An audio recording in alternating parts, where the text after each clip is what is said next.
Hello, may buntag sa inyo mga kol. Nakoy gamayng knowledge gamay na pod itudlo sa inyo about sa honey.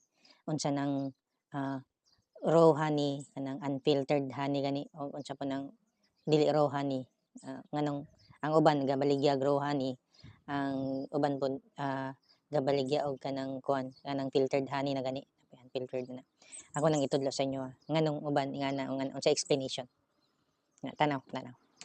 Mao ni ang raw og unfiltered na honey. Mao ni siya ang itsura kanang gamay na lang ni siya. Urot na pod.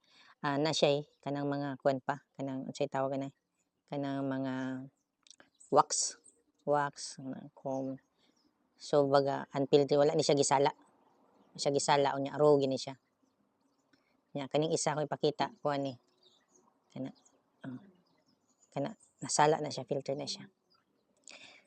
So kato no man akong mao to siya no akong gipakita no katong between sa atong duha filtered o unfiltered raw katong gisala na giinit siya unsa ang explain nako unsay reason ana sa uban company og dili man gud og diri ra man gud nimo ibaligya kuan lang locally lang nimo ibaligya is best gyud siya na raw siya kay ang kasagaran man gid mga tao ganahan og raw honey, ganahan og mga ana baka nang wala gisala.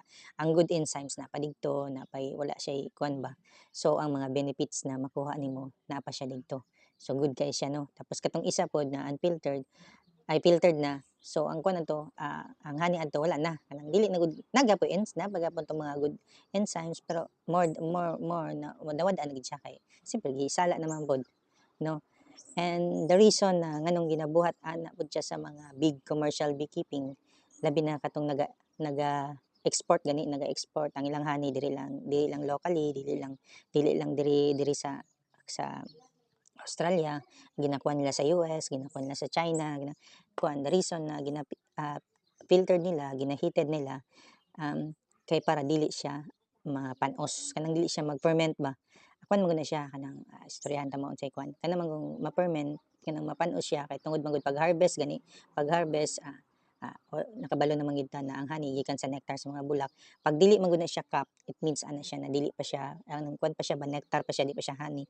So pag masagol na siya sa honey, naa na siya tendency na mapanos tapos pag harvest di pa gid nato makalikayan na nay tubig, mag-ulan, nga na ba? Unda sa kuan mag-moist. So ana na siya ginapaabot sa honey sa kuan na siya heating room na gina-heat gina siya para mawala tong iyang mga enzymes na makapanos ba katong mga nectar evaporate to siya mo na kuan kay para malikayan po na nila na pag nay makapalit sama kita nagapalit ta usahay sa mall pagpalit to sa mall kani kani gikan ning Amerika gikan ning Australia gikan tapos pag tinawon mo lain maglasa kontra sa tuwa. Mo na siya ang kuan kay pag harvest nila na siya kuan na napanos.